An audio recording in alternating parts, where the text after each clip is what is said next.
சவுக்கு சங்கர் மனு தர்மத்தை தான் பிரதிபலிக்கக்கூடிய அளவுக்கு தான் இங்கே பேசியிருக்கான் அப்படின்னு தான் நம்ம சொல்லணும். ஏன்னு கேட்டிங்கன்னா, மனு தர்மம் என்ன சொல்லுதுன்னு பார்த்தீங்கன்னா, ஒரு பெண் வந்து தன்னுடைய அப்பா சகோதரர்களோட தனியாக அறையில் இருந்துடக்கூடாது, அப்படின்னா அவங்க அந்த ஆண்களே தன்னுடைய இச்சைக்கு பயன்படுத்திக்கிடுவாங்க அப்படின்னு சொல்லி மனு அவ்வளோ கீழ்த்தரமான ஒரு விஷயத்த சொல்லியிருக்கு. அப்படிப்பட்ட ஒரு பேச்சை தான் சவுக்கு சங்கரும் என்ன பண்ணியிருக்காங்கன்னா பேசியிருக்கான். இது கடந்த காலத்தில் பார்த்திங்கன்னா சவுக்கு சங்கர் வந்து இந்த நீதிமன்றத்தில் வேலை பார்க்கக்கூடிய பெண்களில் அங்குள்ள நீதிபதிகள் தவறாக பயன்படுத்திக்கிறாங்க, இவங்களும் அவங்களுக்கு அட்ஜஸ்ட் பண்ணி அவங்ககிட்ட இருந்து பலாபலன்களை எதிர்பார்த்துக்கிறாங்க அப்படின்னு பேசியிருக்கான்.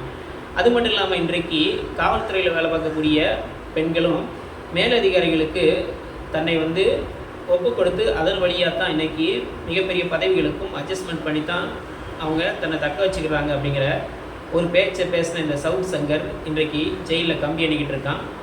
அவன் இது மட்டுமா பேசியிருக்கான், இவனுக்காக வேண்டி யாரெல்லாம் வக்காலத்து வாங்கியிருக்காங்க அப்படிங்கிற விஷயத்த வாங்க வீடியோக்குள்ள போய் பார்க்கலாம்.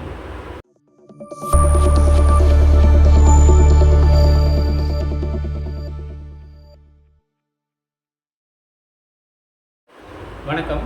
சவுக்கு சங்கர் அப்படிங்கிற அந்த நாதாரி யாருன்னு கேட்டிங்கன்னா, அவன் ஊடகத்தில் தன்னுடைய வாழைக்கு விட்டு பிழைக்கக்கூடிய ஒரு கீழ்த்தரமான பிறவி அப்படின்னு தான் நம்ம சொல்லணும்.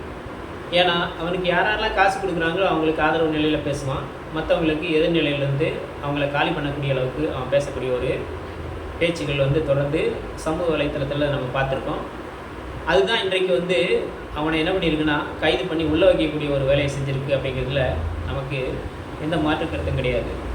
இவருடைய கடந்த கால வரலாறுகள் நல்லா கவனித்து பார்த்தீங்கன்னா, இந்த ஸ்ரீமதிங்கிற அந்த பள்ளி மாணவி சக்தி பள்ளியில் மர்மமான முறையில் கொலை செய்யப்பட்டார்.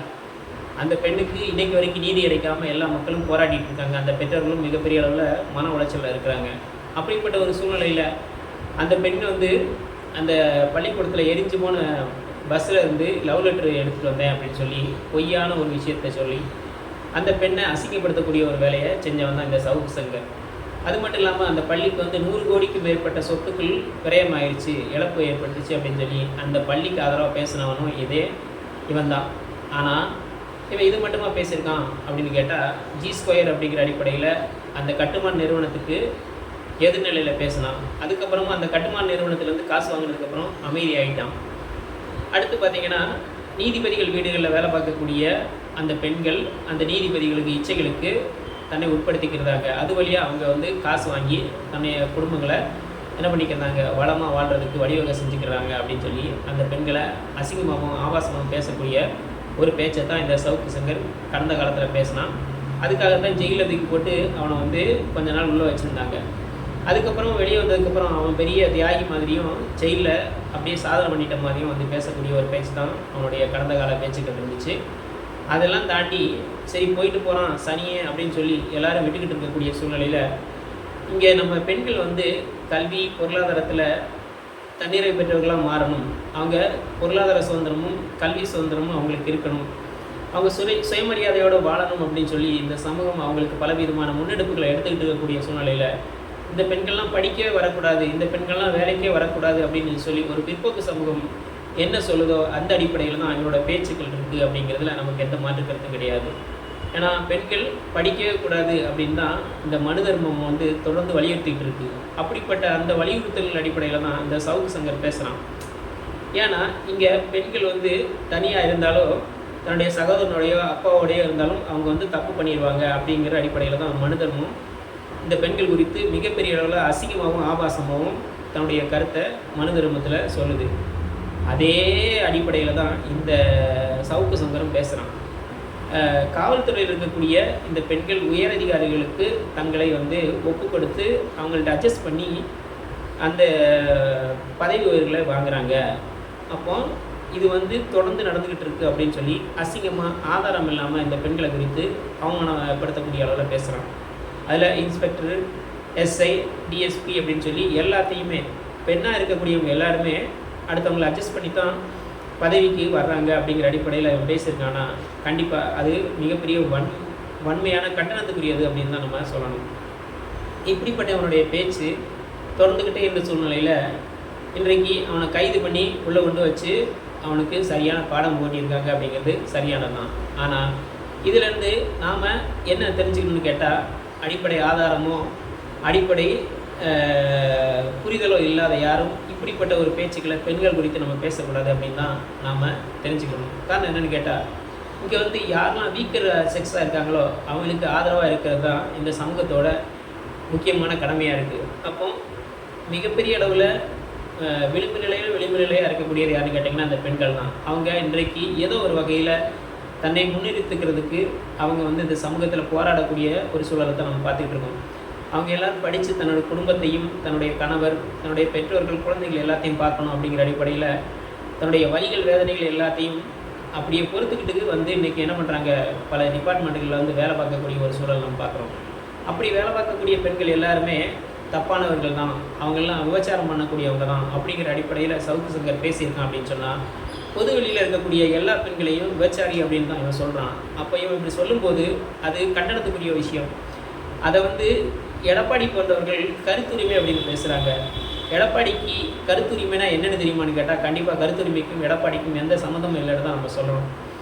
ஏன்னா திராவிடம்னு என்னென்னு கேட்டால் அது எனக்கு தெரியாது, படித்தவங்கிட்ட போய் கேளுங்க அப்படின்னு சொன்ன இந்த எடப்பாடி தான் இன்றைக்கி சவுக்கு சங்கரோட கருத்துரிமை குறித்து பேசக்கூடிய ஒரு வேலையை செய்கிறாரு. அது மட்டும் இல்லாமல் சில ஊடகவியலாளர்கள் அப்படின்னு சொல்லிட்டு இருக்காங்க. அது மூத்தக ஊடகவியலாளர் அப்படின்னு சொல்கிறவங்களும் சவுக்கு சங்கரோட கருத்துரிமையை பறிக்கிறாங்க அப்படின்னு சொல்லி கூப்பாடு போடுறாங்க. கருத்துரிமை அப்படிங்கிறது இந்த யார் பாதிக்கப்பட்டிருப்பாங்களோ அந்த பாதிக்கப்பட்டவங்களுக்கு ஆதரவாக நின்று பேசுகிறது தான் கருத்துரிமை. அதுக்கு மாறாக யார் பாதிக்கப்பட்டிருக்காங்களோ அவங்கள திரும்ப திரும்ப வலியையும் வேதனையும் ஏற்படுத்தக்கூடிய அளவுக்கு, அவங்கள அசிங்கப்படுத்தக்கூடிய அளவுக்கு எவன் பேசினாலுமே அது கருத்துரிமை கிடையாது அப்படிங்கிறது தான் நம்முடைய கருத்து. அந்த அடிப்படையில் இந்த பெண்களுக்கு எதிராக தொடர்ந்து தப்பான பரப்புரைகளையும் தவறான செய்திகளையும் பரப்பின இந்த சவுக்கு சங்கர் வந்து வெளியே வரக்கூடாது, மிகப்பெரிய அளவில் அவங்க உள்ளே தான் இருக்கணும் அப்படிங்கிறது தான் எல்லாருடைய எதிர்பார்ப்பும் வேண்டுதலுமா இருக்குது. அதனால் மக்களே, இது போன்ற நபர்கள் வந்து வெளியில் நடமாடுறதை விட உள்ளே இருக்கிறதே நல்லது. ஆனால் இவன் வந்து இதுக்கு முன்னாடியும் பலவிதமான அசிங்கமான ஆதாரம் இல்லாத அடிப்படையில் ஊடகத்தில் இருக்கக்கூடியவங்களையும் தன்னுடைய வாழ்ந்த பெண்களையுமே அசிங்கமாக போர்ட்ரேட் பண்ணவன் தான் இந்த சவுக்கு சங்கர். அப்படிங்கும்போது இவன் வந்து பெண்களுக்கு ஆதரவு நிலையில் எங்கேயுமே பேச மாட்டான். இவன் ஆர்எஸ்எஸ் பிஜேபி மனு தர்மத்துக்கு செம்புதுக்கக்கூடிய ஒரு சங்கி அப்படிங்கிறது நமக்கு நல்லா தெரியும். அந்த பிற்போக்காத சக்திகளோட ஒரு தூதனாக தான் இந்த சவுக்கு சங்கர் இன்றைக்கு வரைக்கும் உலாவிக்கிட்டு வந்திருக்கான். அவனுடைய குட்டு வெளிப்பட்டுருச்சு அப்படிங்கிறனால இன்றைக்கு வந்து எல்லாரும் அவனுக்கு ஆதரவு நிலையில் எல்லாம் இருந்தவங்க எல்லாருமே கதறக்கூடிய ஒரு சூழல் நம்ம பார்க்குறோம். கண்டிப்பாக தவறையும் தப்பையும் தொடர்ந்து செய்யக்கூடியவங்களும் சொல்லக்கூடியவங்களும் கண்டிப்பாக ஒரு நாளைக்கு வெளிப்படுவார்கள். வெளிப்படும் போது அவங்களால் அதை வந்து எதிர்கொள்ள முடியாமல் திக்கி திணறி மிகப்பெரிய அளவில் சிரிக்கக்கூடிய அளவுக்கு உருவாகி அவங்க வந்து என்ன ஆகிறாங்க, காணாமல் போவாங்க அப்படிங்கிறது தான் நிதர்சனம். அதுக்கு எடுத்துக்காட்டு தான் மோடி கூட. அவர் தொடர்ச்சியான ஒரு பொய்கள்லாம் சொல்லிட்டு வந்தார். இன்றைக்கு என்ன சொல்லணும்னு தெரியாமல் காணாமல் போகக்கூடிய ஒரு சூழல் வந்துருச்சு. அதே மாதிரியான பொய்களையும் புரட்டுகளையும் அள்ளிவிட்டு இருக்கக்கூடியவங்க அந்த சவுக்கு சங்கர். இந்த சவுக்கு சங்கர் வந்து காணாமல் போவதுக்கான காலம் நெருங்கிருச்சு அப்படிங்கிற அடிப்படையில் தான் சவுக்கு சங்கரை கைது பண்ணிக்குள்ளே வச்சுருக்காங்க. பெண்கள் பலவிதமான எதிர்ப்புகளையும் போராட்டங்களையும் சவுக்கு சங்கருக்கு எதிராகவும் சவுக்கு சங்கரோட கருத்துக்கு எதிராகவும் வச்சுக்கிட்டு இருக்காங்க. அப்படிங்கும்போது சவுக்கு சங்கர் தொடர்ச்சியாக பெண்களை அவமானப்படுத்தக்கூடிய ஒரு வேலையை செஞ்சுருக்கான். அதனால் சவுக்கு சங்கர் வெளியே நடமாடக்கூடாது அப்படிங்கிறது தான் நம்முடைய வேண்டுகோளாகவும் இருக்குது. அதை இந்த அரசு நிறைவேற்றும் என்று சொல்லி இது போன்ற சமூகம், அரசியல், பொருளாதாரம் மற்றும் விளிம்பு நிலை மக்களின் குரலாக ஒழிக்கும் தாடிக்காரன் தடி யூடியூப் சேனலை லைக் பண்ணுங்கள், ஷேர் பண்ணுங்கள், கமெண்ட் பண்ணுங்கள், அப்படியே சப்ஸ்கிரைப் பண்ணுங்கள். மானமும் அறிவும் மனிதனுக்கு அழகு. நன்றி. நான் குமார்.